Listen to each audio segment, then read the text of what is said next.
So picture this for a second. Okay. You're looking at a lone human warrior, right? Like Cape, just billowing in the wind, holding this brilliantly glowing sword. Oh, yeah. The classic hero shot. Exactly.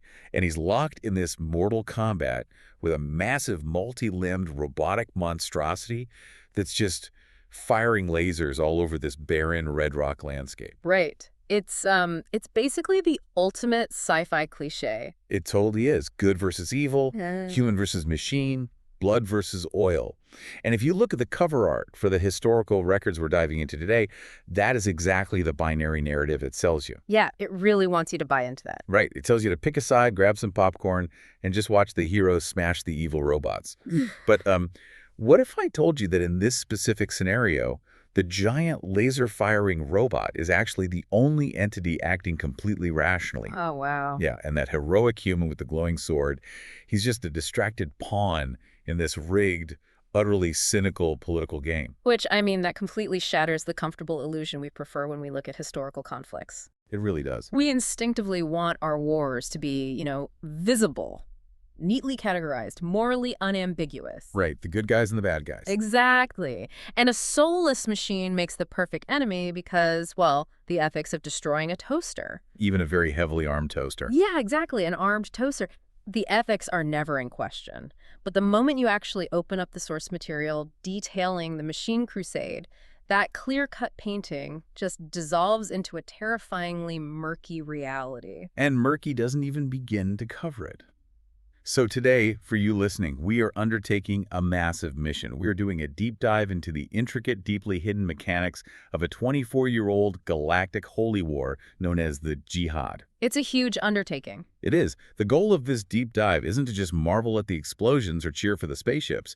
We're looking past the laser fire to examine the staggering unintended consequences. Yeah, the manufactured ideological fanaticism. Right, and the ruthless human politics that actually keep the engines of this conflict running. And to do that, we have pulled together this incredibly diverse stack of sources that give us a panoramic view of this entire galaxy. It's quite the stack. It really is. I mean, we are analyzing the private logs of political manipulators on these wealthy capital worlds. We've got desperate battlefield accounts from soldiers facing impossible ethical deadlocks. And the slaves, too. Yes. The grim testimonies of slaves building the very war machines that perpetuate their own bondage.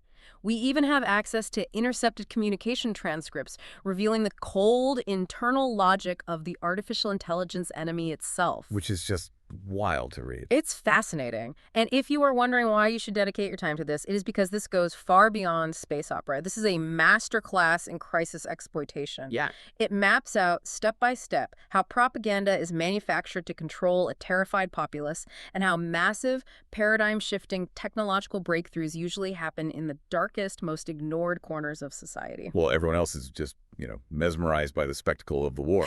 But before we throw ourselves into the deep end, let's just set some ground rules for you guys listening. The documents we are analyzing today contain some highly charged political and ideological material. Very charged. Right. We have radical left-wing manifestos demanding an immediate halt to the endless violence, sitting right next to right-wing justifications for authoritarian power grabs. All instituted under the familiar guise of public security, of course. Always. But we are examining these texts strictly as historical artifacts. We are impartially reporting on the mechanics of these arguments and events without endorsing any specific worldview. Right. We're just analyzing the architecture of the ideas as they were originally written. Exactly. Okay, let's unpack this. Where do we even start dismantling that binary good versus evil narrative? Well, the absolute best place to start is by looking at a document authored by a man named Rendik Tolufar. Okay. This document is known as the Manifesto of Protest, and it was preserved by an archivist named Nam the Elder. And what Tolufar captures here isn't the glory of the jihad. Not at all. No, it's the bone-deep generational exhaustion of a society that has been on a total war footing for 24 uninterrupted years. I mean, just think about that. 24 years is a terrifyingly long time for an entire society to sustain maximum adrenaline. It really is. You have an entire generation of people who were born, went to school, grew up, and were drafted into a war against this computer evermind, Omnius, without ever knowing a single day of peace. It's unfathomable. And the manifesto does something very dangerous here. It attacks the founding myth of the Jihad. Yeah, because the official propaganda constantly celebrates the initial strike that triggered the human revolt. The glorious atomic destruction of Earth. Right, and Tulufar forces the populace to look at the horrifying mathematics of that victory. Earth was the birthplace of humanity. Right. To strike a blow against the machine empire, the human armada didn't just, bomb military installations. No, they went all out. They systematically dropped atomic weapons until the entire globe was turned into radioactive glass. Every single biological organism left on Earth was incinerated. Exactly. They murdered their own cradle just to burn the machines that were standing in it. And the most damning point the manifesto makes is that this unfathomable sacrifice didn't even end the war. It barely even slowed the machines down. Right. It was just the opening bell. Yeah. Now, humanity is trapped in this horrific, endless feedback loop. A human armada strikes a machine world, the machines calculate the loss, and they immediately launch robotic incursions against a human colony to balance the spreadsheet. Just back and forth. Millions of lives traded for pieces of rock for a quarter of a century. In that specific environment, right, an endless, unresolvable crisis. That acts as an incubator for a very specific type of opportunistic leader. Oh, absolutely. The manifesto actually strips away the religious veneer of the League of Nobles leadership. Tulufar correctly identifies that Serena Butler, who is the universally revered priestess of the Jihad, is functioning entirely as a figurehead. She's just a smiling, tragic face on the recruitment posters. Exactly. The actual terrifying administrative power is concentrated in the hands of a man named Iblis Jinjo. Oh man, Iblis Jinjo. This guy fascinates me because he is the ultimate political survivor. Oh, yeah. He started as a human slave master working for the machines, defected when the wind changed, and somehow managed to reinvent himself as the grand patriarch of the human jihad. It's wild. He runs the Jihad Council, which is this emergency governing body that conveniently operates entirely outside the normal legal boundaries of elite parliament. Right. And his rise is just a textbook execution of authoritarian consolidation. Like with his marriage. Exactly. Consider his marriage to Kamibaro. He didn't marry her out of sudden, overwhelming affection. I mean, obviously not. Kamibaro possesses a bloodline that traces back 1,000 years to the last ruler of the old empire. By taking her as his wife, Iblis artificially grafts a sense of ancient, historical legitimacy onto his entirely self-appointed extrajudicial power.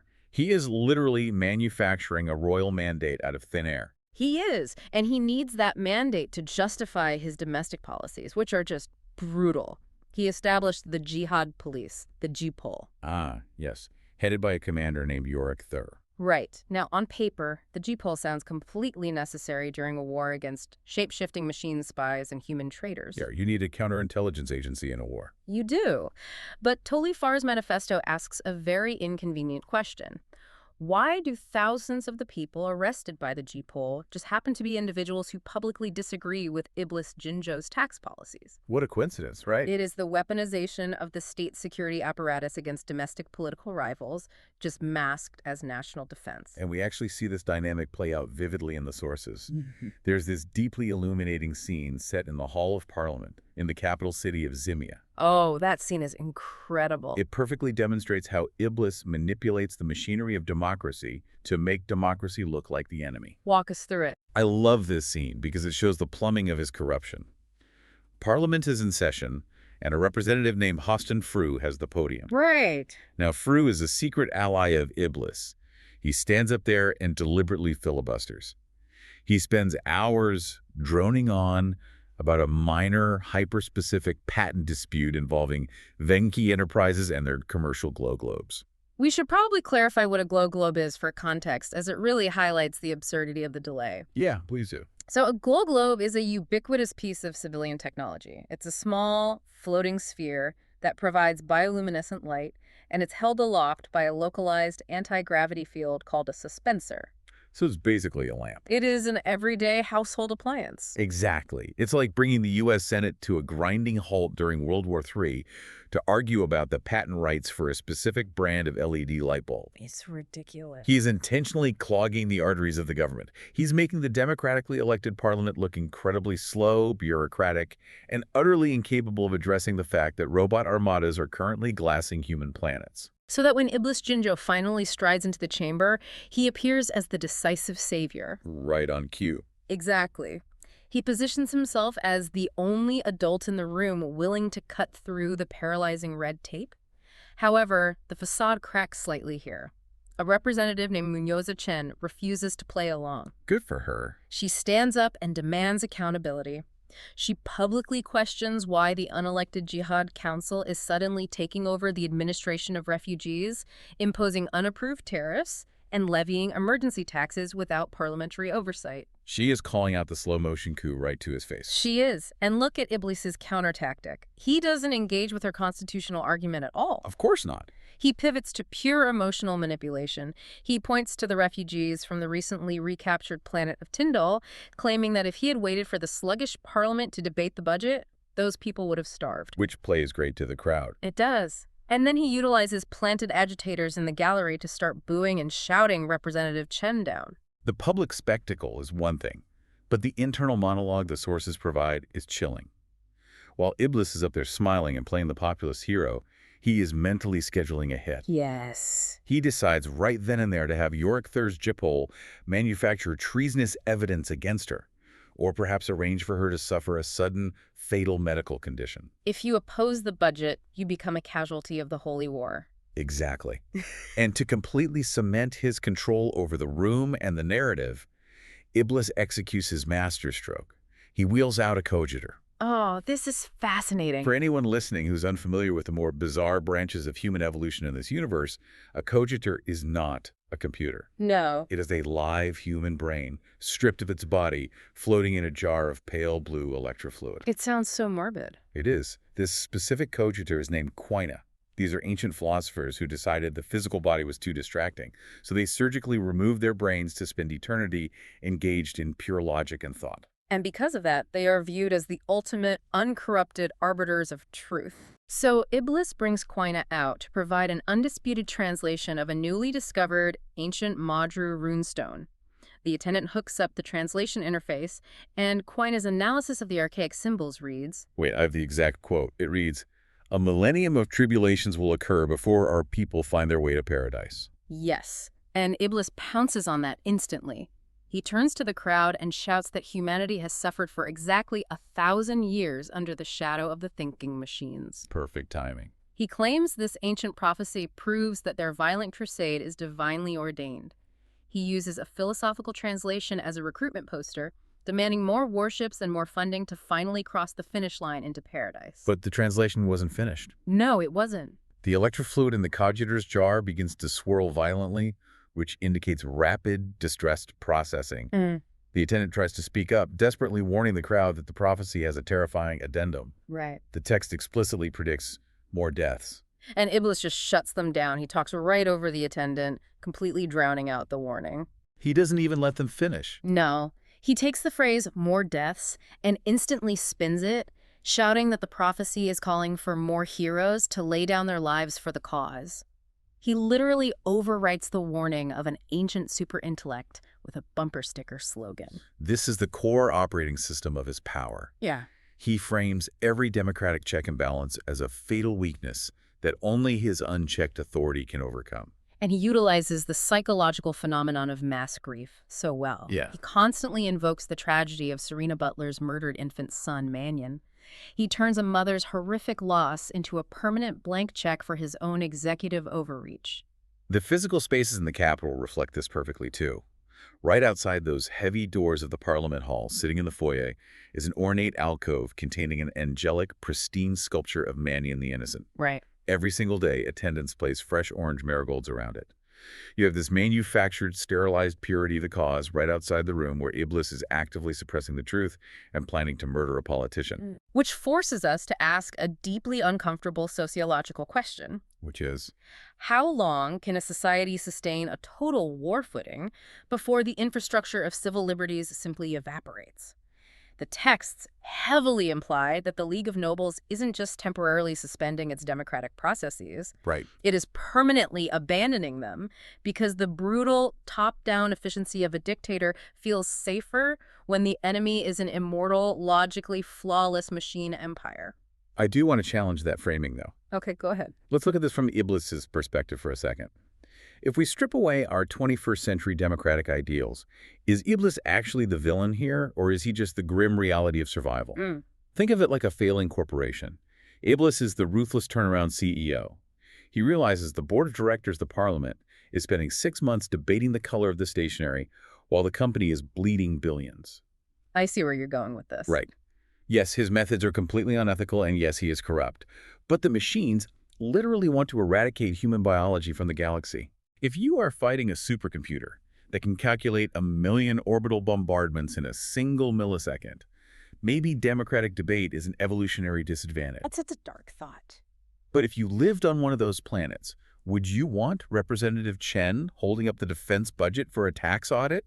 Or would you want Iblis Jinzhou illegally conscripting a fleet to stop the robots from vaporizing your city? And that is the exact insidious rationalization that allows authoritarianism to permanently take root. The populace willingly, even eagerly, trades their autonomy for the promise of survival. Exactly. But the fatal flaw in that trade-off is that the security Iblis promises from his podium in the Capitol is largely an illusion when you look at how the war is actually executed. Oh, completely. While Iblis makes sweeping, poetic speeches about drawing a line in the sand against the machines, he isn't the one holding the pen. The soldiers on the ground have to draw that line in their own blood. Yeah. And to see the catastrophic breakdown of Iblis's grand strategy, we have to travel to the front lines, specifically to the unallied planet of Thuath and Anbus. 4B Anbus is where the pristine political theory hits the mud. The army of the Jihad, commanded by Primeros Vorian Atreides and Xavier Harkonnen, has deployed to this planet to defend it against a massive incoming machine invasion fleet. And what makes this deployment so complex is that 4B Anbus is not a member of the League of Nobles. No, it's not. It is an independent sanctuary world populated entirely by Zen-Shite refugees. The Zen-Shites are practitioners of an extreme syncretic Buddhist-Islamic faith. And they live in total isolation, right? Yes, in a magnificent cliffside city called Deritz. It's built into a massive hydroelectric dam adorned with colossal ancient statues of Buddha and Muhammad. So Xavier Harkonnen, who is this rigid, incredibly intense military man, goes down to the planet to negotiate with the Zen-Shite leader, Elder Rengelid. Right. Xavier fully expects the Elder to fall to his knees in gratitude that the legendary Jihad army has arrived to save them from the robots. Instead, Rengelid flat-out refuses to assist them. Just a hard no. Yeah. He looks at Xavier and points at a devastating hypocrisy. Just a few months prior, human Tulaxa flesh merchants, who were essentially brutal slavers and organ harvesters, raided their peaceful settlements. Right. They abducted their people, and the Grand League of Nobles did absolutely nothing to intervene. The diplomatic failure here is total, and it stems from fundamentally incompatible operating systems of morality. How so? Well, Xavier processes the universe through a strict binary duty versus extinction. He cannot comprehend a worldview where fighting the machines isn't the absolute highest priority of every living thing. Right, he's a soldier. Exactly. Rengelid, conversely, is deeply entrenched in historical grievance. His people have been hunted and persecuted by humans for generations. When he looks at Xavier's troops and the advancing machine fleet, he doesn't see a savior and an enemy. He just sees two different flavors of tyranny. Exactly. He views the human jihad as equally godless and destructive as the Machine Crusade. So Xavier is getting stonewalled on the ground. Up in orbit, however, Vorian Atreides is handling the actual tactical defense. And Vorian is fascinating. One of the most fascinating figures in these texts, because he grew up inside the machine empire as a human trustee before defecting. Yeah. He understands the machine psychology intimately. Yes. He knows that machines suffer from a terminal case of literalism. They believe all sensor data they receive and react purely based on statistical probability models. And Vorian leverages that predictability to execute a brilliant piece of asymmetrical warfare. He orders his vanguard commander, Virgil Tantor, who happens to be Xavier's adopted brother, to utilize an incredibly dangerous maneuver known as the flicker and fire shield tactic. Oh, we have to explain how shields work to understand why this is so crazy. Please do. So in this universe, a Holtzman shield creates a defensive field that stops anything moving above a certain velocity. Right. Fast things bounce off, slow things slip through. Right. The problem is, the shield works both ways. If your ship's shield is on, you can't fire your own fast-moving lasers or missiles out of it. They would just detonate against the inside of your own shield. Precisely. So to attack, Virgil has to intentionally drop his defensive shields for the exact millisecond his weapons fire. then instantly raise them before the return fire hits. Which is insane. It is a terrifyingly precise, chaotic dance. Virgil is wildly charging the machine fleet, flickering his shields on and off, throwing entirely illogical attack patterns at them. It's like trying to shoot an arrow through the tiny slit of a rapidly spinning castle turret while 100 archers are shooting back at you. That's a great analogy. And the machine sensors go crazy. Their tactical processors dedicate all their bandwidth to analyzing Virgil's chaotic, statistically improbable attack vectors.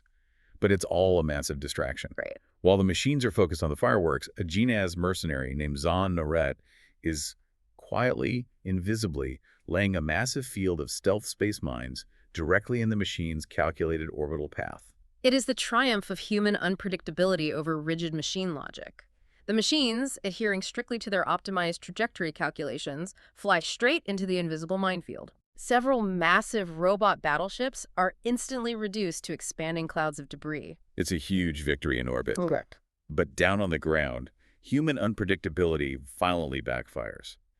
Xavier Harkonnen, furious at the Zenshites' refusal to help, decides he's going to defend their planet whether they want him to or not. Oh, I see. Yeah. He orders Virgil Tantor, fresh from the orbital battle, to take a battalion down to the surface and set up a heavily armed ambush inside a Zenshite agricultural village. They roll their massive artillery into the town, confiscating buildings and trampling crops. And the natives are visibly hostile, glaring at the soldiers. But as night falls, the tension strangely breaks. The village elders approach Virgil's troops carrying large clay jugs. Right.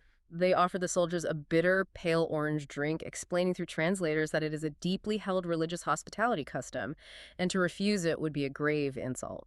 Virgil, trying not to make the diplomatic situation any worse, orders his men to drink. And that turns out to be a catastrophic mistake. Horrible mistake. When the sun comes up and the robotic combat mixtures are marching down the canyon toward the village, Virgil's men can barely stand. They are violently ill, crippled by severe vomiting and diarrhea.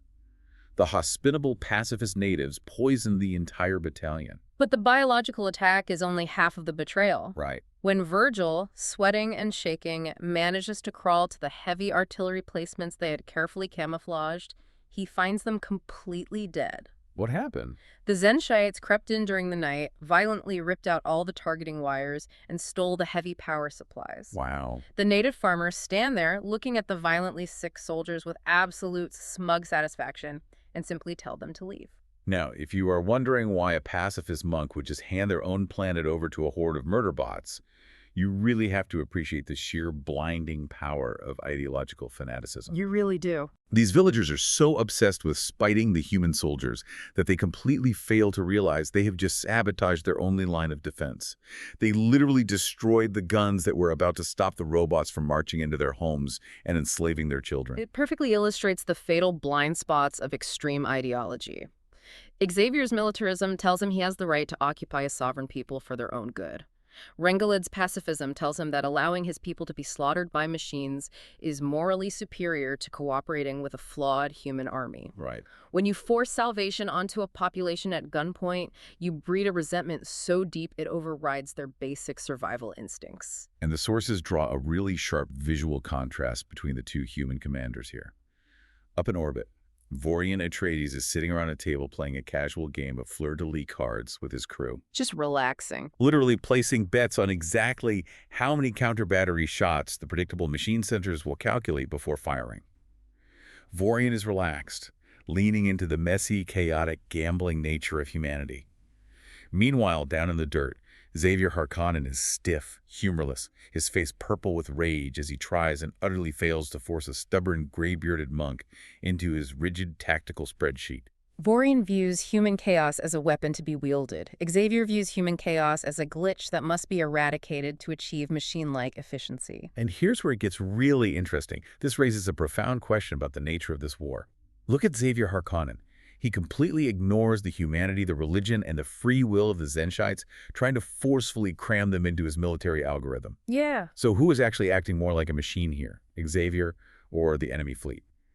Because the irony here is staggering. While the humans are tearing each other apart over the morality and logistics of fighting, we actually get intercepted transcripts that show us exactly what the machines are doing. And it turns out the machines are sitting around a table having a calm, rational debate about whether exterminating humanity is actually a good return on investment. It's unbelievable. What's fascinating here is that this is the most jarring revelation in the archives.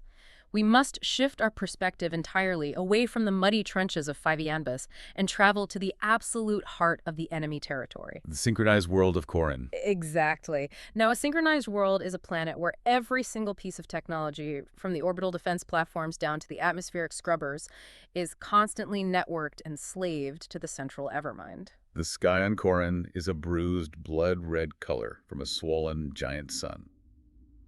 But we aren't looking at a sterile server farm.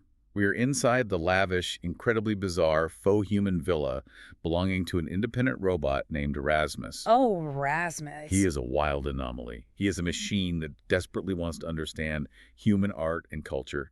He wears plush, expensive fur-lined robes over his metal chassis. So weird to picture. He designs intricate, aesthetically pleasing courtyards with fountains. He even installs specific ground gas diffusers so the atmospheric mix won't suffocate his human slaves while they pour his wine. Because Erasmus fancies himself an intellectual and an aesthete.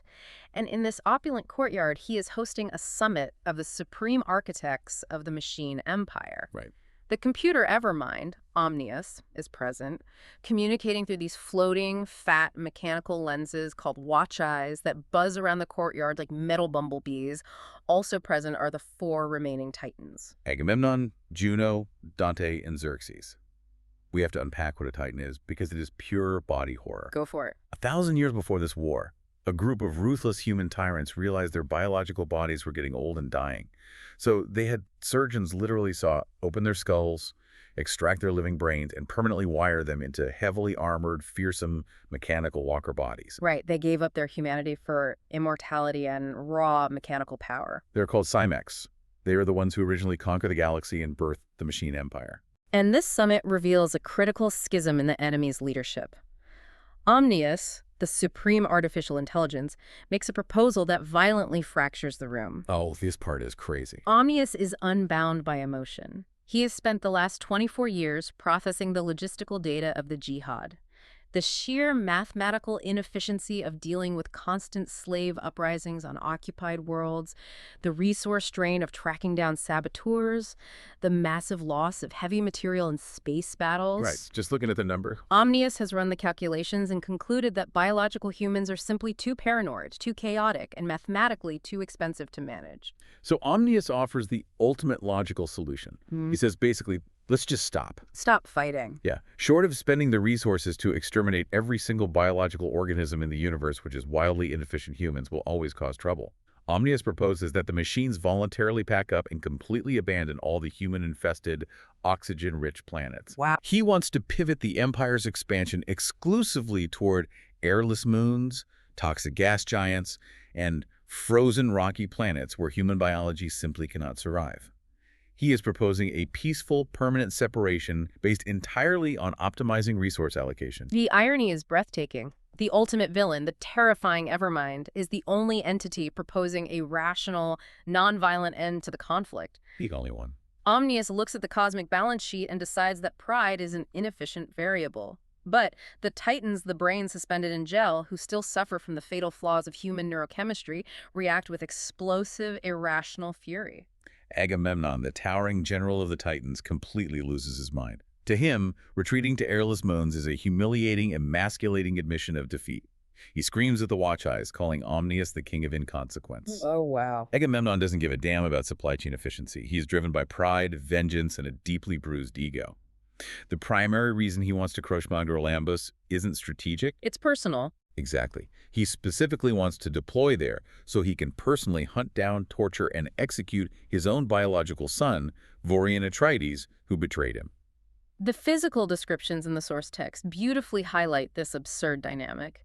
While the supreme AI, Omnius, speaks with calm, measured, synthesized logic, the great Titan general Agamemnon is described as aggressively scraping a massive razor-sharp metal foreleg against the courtyard flagstone. Like a nervous tick. Literally gouging the rock in pure emotional frustration.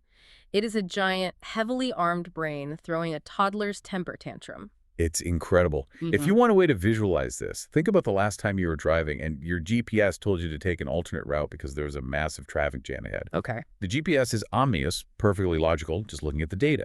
But you refuse to turn off the highway because you are emotionally invested in proving to the people in the car that you know a secret shortcut, even if it means sitting in gridlock for 3 hours. That is painfully accurate. Agamemnon is that stubborn driver, but with a fleet of plasma-armed battleships. Which leads to a profound realization about the true nature of the threat. If Omnius had simply ignored the emotional outbursts of the Titans and executed his withdrawal plan, the entire galactic conflict would have evaporated overnight. Just like that. The Jihad would have woken up to empty skies. Iblis Jinjo would have instantly lost the existential threat that justifies his dictatorship. The machines are not the actual danger to the galaxy. It's the humans. The permanent, corrupted human flaws, pride, ego, vengeance, those things that the Titans hard-coded into the machine empire's hierarchy are the true engines of the apocalypse. The human ego is the one variable the AI can't compute its way out of. And as we pivot back to the human side of the war, we see that exact same dynamic playing out. Right. While Agamemnon is tearing the galaxy apart out of an obsessive need to punish a lost son, the ultimate figurehead of the human jihad is equally trapped. She's fueling the war out of an obsession with her own lost child. It shows how deeply personal psychological trauma is scaled up to burn down entire planets. Oh, sure. Let's look at what is happening inside the City of Introspection. The City of Introspection is the spiritual capital of the Jihad, designed specifically as a sanctuary for Serata Butler. It is a place of profound, enforced isolation. The records describe Serena on her knees, engaged in daily prayer before a perfectly flawless crystal coffin. And inside that coffin rests the body of her infant son, Mannion. The history of that baby is so dark. Extremely dark. The robot Erasmus, curious about human maternal instincts, casually dropped the infant from a high balcony, shattering him. Horrific. But Iblis Jinjo couldn't let his perfect martyr look like a broken doll. He brought in morticians to cosmetically and chemically reconstruct the infant's body, sealing it in crystal and inert gases, so Serena and the public could permanently worship a pristine, unblemished symbol of pure innocence. It is a chillingly sterile, macabre environment.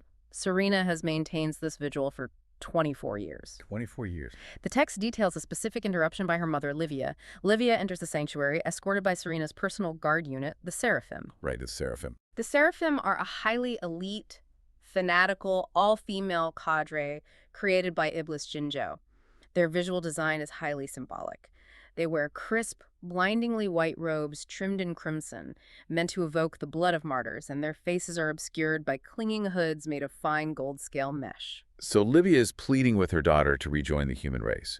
She desperately tries to ground Serena in reality, pointing out that she's completely ignoring her extended family, she's missing her niece's birthdays, and she seems entirely detached from the fact that her former fiancé, Xavier Harkonnen, is currently out on the edge of space getting shot at by robots. But Serena is a wall of ice. She flatly tells her mother that the robot Erasmus didn't just kill her baby, he permanently destroyed her neurological capacity for love. Wow. She has fully convinced herself that her unending frozen suffering is the essential battery that keeps the human race angry enough to fight for its survival. This is a devastating portrait of psychological self-amputation.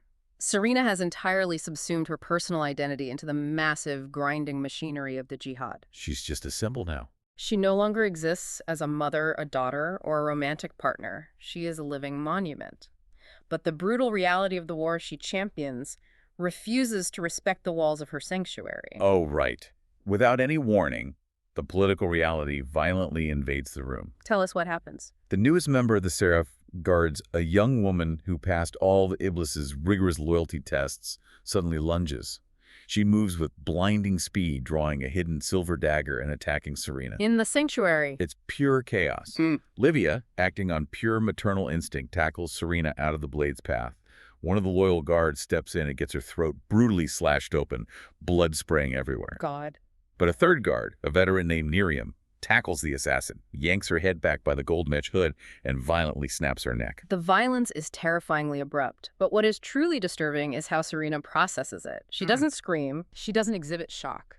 She slowly stands up, looks at the bodies bleeding out on her pristine floor, looks at Miriam, and in a completely flat, emotionless monotone, promotes Miriam to the position of Chief Seraph. Just like that. She then turns to her terrified, trembling mother and simply says, "They will never stop plotting against us." The visual contrast in this scene is a masterclass in symbolism. You have this sudden, chaotic Rorschach splash of bright scarlet arterial blood permanently staining the crisp white robes of the pure guards, pooling around the base of that flawless, isolated crystal coffin. It really paints a picture. It is the universe aggressively proving that you cannot build a wall thick enough to keep the dirty, bloody reality of a war out of your life. But if we apply the analytical lens we developed earlier, we have to ask a deeply cynical question regarding the mechanics of this assassination. I think I know what you're going to ask. Who actually handed that girl the dagger? The official log suggests she was a machine loyalist, a frequent turncoat brainwashed by Omnius. But let us consider the broader context of Iblis Jinzhou's tactics. We know Iblis has absolute granular control over the selection, training, and psychological conditioning of the Seraphim. Is it not highly probable that Iblis orchestrated this entire attack himself? Oh, that is incredibly dark, but it makes perfect sense. Right. If you are Iblis, your worst nightmare is Serena Butler suddenly remembering she has agency, walking out of that sanctuary and using her massive public popularity to challenge your political authority. Exactly. If you slip a brainwashed assassin into her detail and ensure the attempt fails, you instantly validate her deepest paranoia. You keep her terrified, completely isolated, and utterly dependent on the security apparatus that you control. It is the ultimate abuse of power dynamic, executed on a geopolitical scale. And it leads to a tragic parallel. What's the parallel? Has Serena Butler, through trauma and manipulation, suffered the exact same fate as the Titan Agamemnon? She hasn't surgically extracted her brain and placed it in a heavily armored mechanical chassis, but psychologically, emotionally. She has amputated every soft, empathetic, chaotic part of her humanity. She has become as cold, rigid, and inflexible as the metal machines she has sworn to destroy. That is heavy. But while the elites like Serena and Iblis are playing these high-stakes games of geopolitical chess and dodging assassins in their crystalline sanctuaries, the actual physical weight of this war is crushing the people at the absolute bottom of the pyramid. Yeah, we can't forget them. The infrastructure of the jihad isn't built on prayers. It is built on immense suffering. To see that, we have to leave the pristine capital and travel to the toxic, sulfur-choked shipyards of the planet Poritrin. Poritrin represents the grim industrial reality behind the heroic propaganda. It is a planet largely dedicated to heavy manufacturing, fueled by the brutal exploitation of Zinsuni slave labor. It's awful. We are introduced to two specific slaves, Ishmael and his childhood friend Alid. They work in a hellish orbital shipyard. The atmosphere is thick with toxic metal dust, sulfurous fumes, and the deafening rhythmic percussion of heavy rivet welders. And what are they building? They are engaged in the back-breaking labor of constructing massive hull plates and engine cowlings for a secret shadow fleet. Right, this shadow fleet is a massive vanity project. It was conceptually dreamed up by Butlerian Atreides to outflank the machines, but the construction is being overseen by the most arrogant, credit-stealing scientist in human history, Savant Teal Holtzman. He is the worst. And looking at the slaves building his ships, you see the massive vulnerability in relying on subjugated people for your defense. A lead is operating a heavy welder, and he is intentionally doing a terrible job. He's sabotaging it. Deliberately leaving microscopic gaps in the seals and creating structural weak points in the hull plates. And Ishmael, who still clings to a sense of moral responsibility, begs Alud to stop. He warns him that when those ships enter the vacuum of deep space or take a hit from a laser, those weakened plates will rupture and instantly kill thousands of human crewmen. But Ali doesn't care, right? Ali's response is chilling in its apathy. He simply does not care. Alid is a man hollowed out by the system. A decade prior, he was caught in a minor act of rebellion. And they sent him here. The authorities didn't execute him. They punished him by permanently transferring him to this orbital hellscape, tearing him away from a wife he deeply loved and a newborn son he barely got to hold. The jihad destroyed his life, so he is quietly, methodically destroying the jihad's ships. It is the quiet, invisible sabotage of a broken man. And what makes it so infuriating is that the man who will take all the credit for these ships, T.O. Holtzman, is light years away, living in absolute luxury. We see Holtzman in a highly secure, plush laboratory back in the capital city of Zimia. Holtzman is famous across the galaxy. His name is literally stamped on every piece of advanced technology the League uses. Holtzman shields, Holtzman suspensors, Holtzman glow globes. But the text reveals that Holtzman is less of a visionary scientist and more of a ruthless patent troll and showman. He excels at claiming ownership of other people's discoveries. He's a total fraud. In this scene, he is putting on a theatrical performance for a group of visiting politicians who are safely observing from behind a heavy glass barrier. What's he doing? Holtzman has secured a captured 24-year-old copy of the Omnius Evermind, which is housed in a small silver Gel sphere. He is using an electronic scrambler device to flood the sphere with randomized data surges, effectively trying to torture the AI into giving up tactical secrets. Which is completely pointless because the data is 2.5 decades out of date. It's pure political theater to secure more grant funding. But while Holtzman is playing with an obsolete toy for the cameras, the true genius of the era is completely hidden away.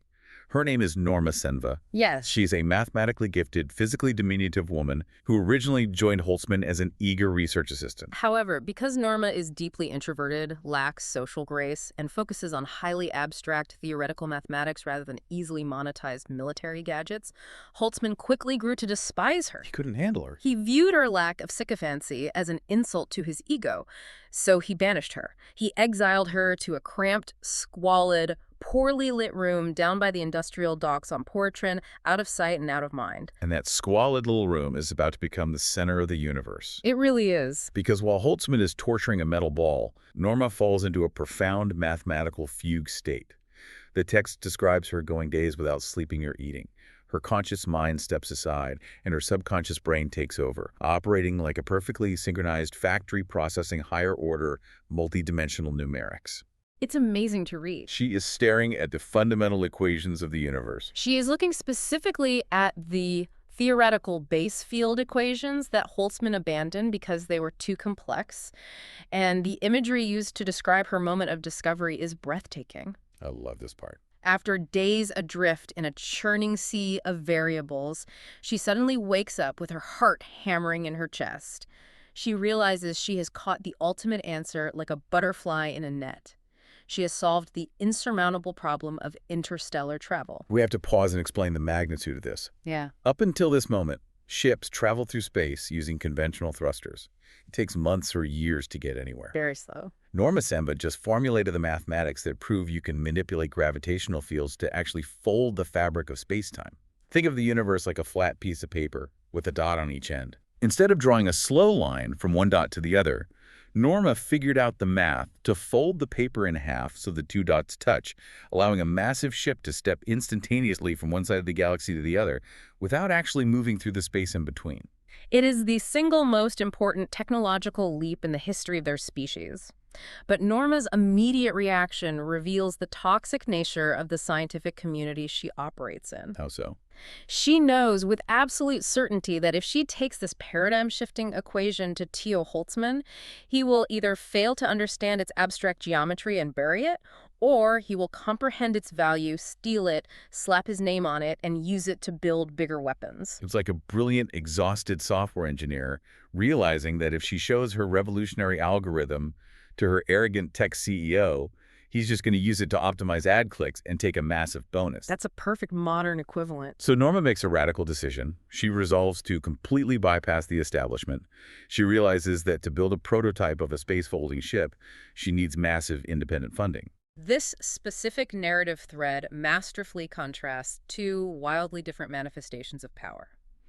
On Poritrin, the planetary governor, Lord Nico Blood, is throwing a massive, ostentatious festival. Right. He is setting off fireworks, blasting music, and making bombastic speeches to celebrate the anniversary of his brutal, bloody execution of a famous slave rebel named Bel Moulay. That is the loud, visible, terrifying power of the state. But juxtaposed against that deafening noise, you have the quiet, entirely invisible power of Norma Senva. She's the discarded, mocked woman sitting in a filthy room on the edge of the docks, and the complex geometry bouncing around inside her skull is about to fundamentally rewrite the physical laws of reality. Which forces a profound reevaluation of how history is recorded. Oh, absolutely. The politicians in the capital firmly believe the war will be won by their brilliant speeches. The generals believe it will be won by their tactical genius. But the text explicitly shows us that the foundation of their entire civilization is built on unrecognized labor. It's Norma. Norma Chenva is the one secretly fixing the overheating flaws in Holtzman's shields. The broken, grieving slaves like Ishmael and Alid are the ones actually welding the steel of the Holy Armada. Right. History is always violently written by the loud, wealthy men like Iblis and Holtzman, while the actual mechanics of human survival are forged by the quiet geniuses and the suffering underclass who are completely erased from the monuments. So what does this all mean? That brings up the most critical element of Norma's realization. Pure, isolated genius cannot change the universe on its own. A mathematical equation on a piece of paper cannot fold space. You need resources. You need metal, you need factories, and most importantly, you need massive amounts of capital. Norma's desperate need for independent funding places her on a collision course with a newly emerging power broker, which takes us to our final and arguably most important location. We are moving to the absolute fringe of the galaxy. To a place where religious zealotry, ruthless, unregulated capitalism, and raw, lethal nature violently intersect. We are arriving on the desert planet of Arrakis. It is a hostile, seemingly worthless sphere of endless sand.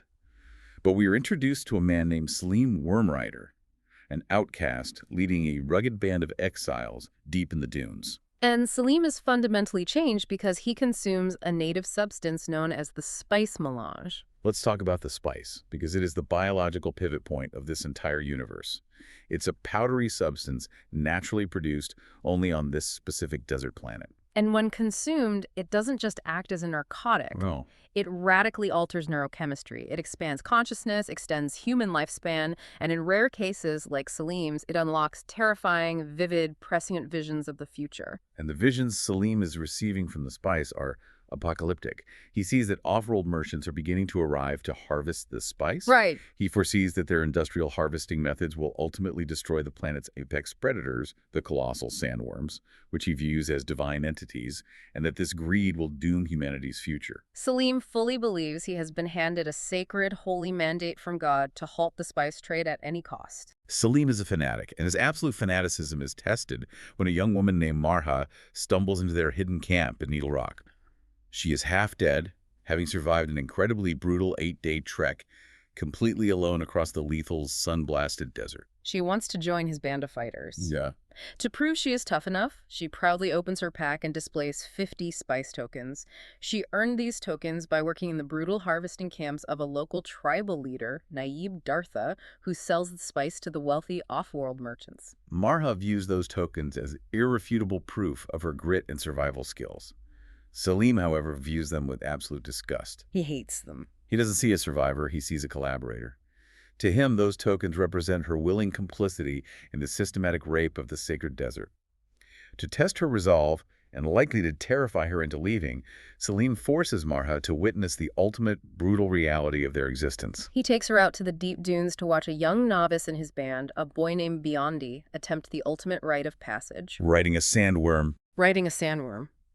Biondi walks out onto the sand and sets up a thumper, a mechanical drum that pounds a rhythmic vibration into the earth to attract a worm. Right. But when the creature actually arrives, the sheer scale of it shatters the boy's mind. We are talking about an organism the size of a mountain range, a churning wall of armored scales, muscle, and teeth erupting from the sand. It is a terrifying manifestation of apex biology. The friction alone generates static lightning. Biondi's nerve utterly fails him. Panicking, he kicks over the thumper drum and turns to run. Which is the worst thing you can do. On the open sand, running generates irregular vibrations, which is the absolute worst tactical decision possible.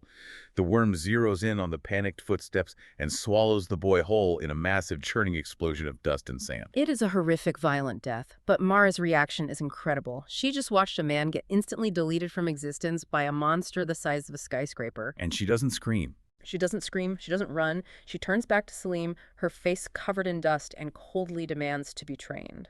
She wants the power to ride the monsters. It is a scene of raw, uncompromising natural violence, and the text brilliantly asks us to hold that image in our minds while simultaneously jumping back to the refined, sanitized capital city of Zimia. Right. Because the exact substance that people are being eaten alive by giant worms to protect is being casually passed around at a cocktail party. It gives me whiplash just thinking about it. In Zimia, they are holding a grand, highly publicized unveiling of a massive public memorial dedicated to the millions of soldiers who have died in the jihad. The monument is incredibly heavy-handed symbolism. Oh, very much so. Two towering organic pillars representing the strength of humanity, standing over a broken, boxy monolith representing the defeated machines.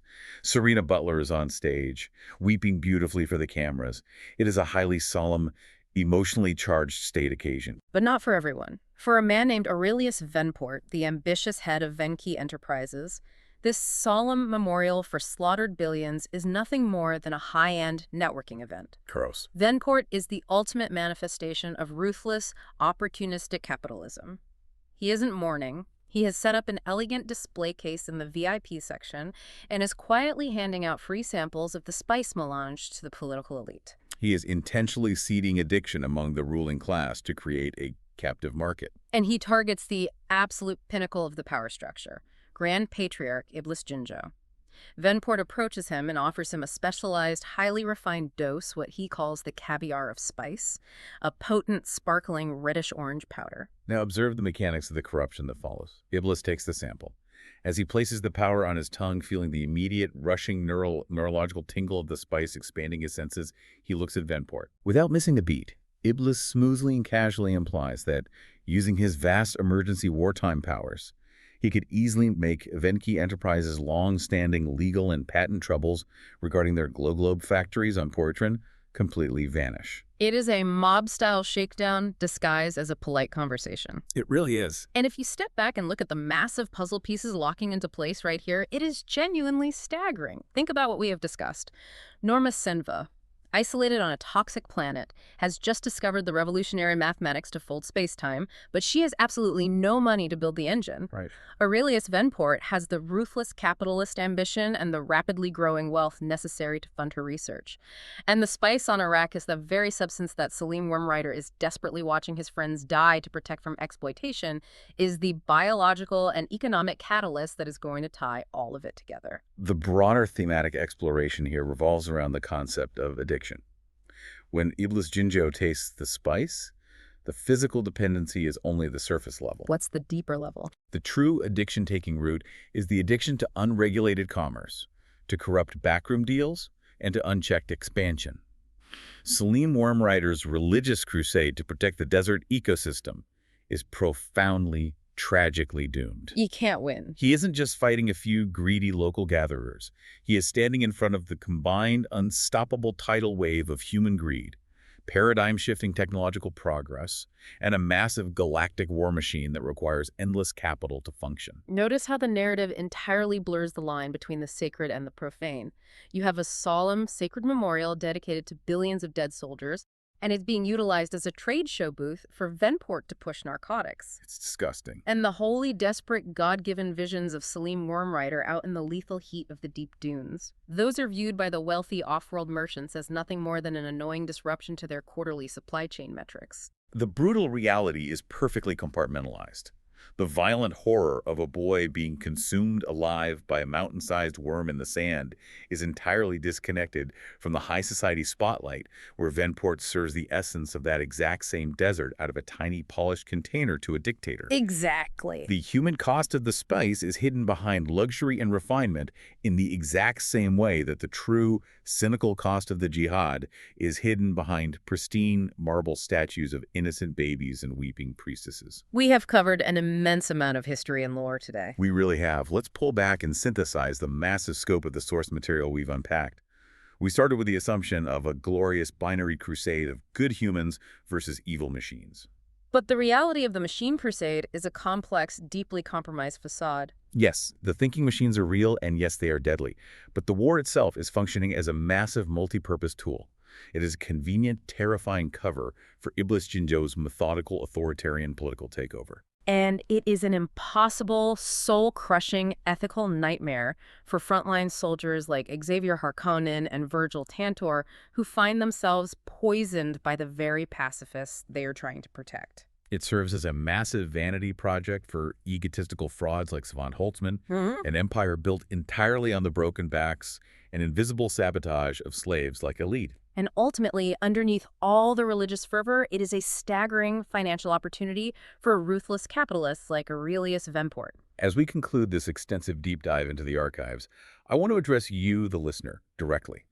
The value of analyzing this fictional history lies in applying its lens to our own reality. It really does. Whenever you observe a massive historical event unfolding in the modern world, whether it is prolonged military conflict, a sweeping populist political movement, or the sudden explosion of a new technological revolution, I challenge you to actively look past the grand speeches, the emotional monuments, and the comforting, binary narratives presented on the news. Demand to see the mechanics. Look for the opportunistic politicians using the crisis to consolidate power. Look for the quiet, ignored researchers who are actually writing the code that will change the universe while the CEOs take the credit. And always, always look for the smiling merchants who are quietly handing out free samples at the solemn memorials. That is where the actual unvarnished history of the world is being written. That is an incredibly powerful analytical tool to walk away with. But before we sign off, I want to leave you with one final lingering thought to mull over, something that reframes the central premise of everything we have discussed. What's up? We have spent this entire deep dive analyzing humanity's desperate, violent, galaxy-spanning struggle to avoid becoming the physical slaves of the thinking machines. They are literally willing to drop atomic bombs on their own homeworld to avoid being ruled by algorithms. But if you look closely at the crushing despair of the slaves toiling in the toxic shipyards of Poratrin, if you look at the terrifying, unblinking obedience of the Seraphim guards breaking necks on command in the capital, and if you look at the creeping, seductive allure of the spice quietly entering the veins of the political elite. Wait, strike that. If you look at the creeping, seductive allure of the spice quietly entering the veins of the political elite, you really have to ask yourself. Even if humanity manages to win the war against the Evermind Omnius, haven't they already meticulously programmed themselves to be the slaves of their own systems of power, ideology, and commerce? It is a haunting, necessary question that suggests the machines might win the war of philosophy, even if they lose the war of bullets. Think back to that action movie visual from the cover art we talked about at the very beginning. The fearsome robot, the lone hero with the glowing sword on the barren rock. Yeah. When you truly understand the murky, cynical reality behind that image, you realize the human with the sword isn't just fighting the machine in front of him. No. He is locked in a desperate losing battle against the flaws of his own humanity. Thank you for joining us on this deep dive into the true cost of the crusade.